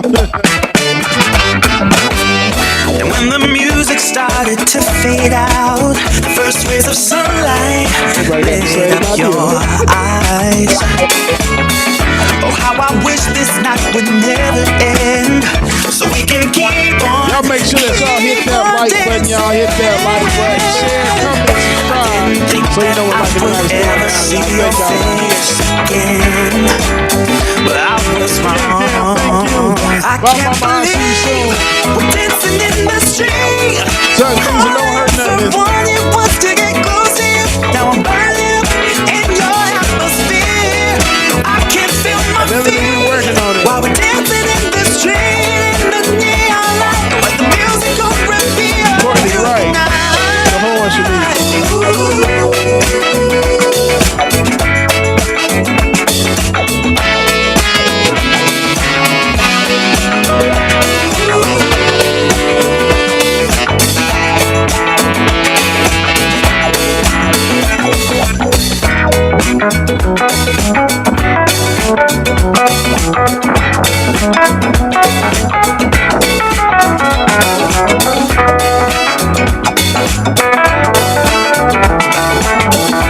All right, y'all, that's good to do it for your boy James Williams, y'all. So y'all already know what time it is. It's corporate America time. Now to get prepared for the morning and everything else, y'all. So thank y'all so much again for tuning in this morning. Make sure that you tune in tomorrow for another absolutely fabulous show where you will get virtual DJ Bubba, and it's still going to be the same thing. So y'all just be ready for it, all right? Hey, thank y'all for all the love and support, y'all. We greatly appreciate it. And I will see y'all on Monday, but like it or not, we'll be right here tomorrow morning, 8:30. Same bad time, same bad channel, y'all. Love y'all, mean it. Mwah. Like it or not is out. Peace.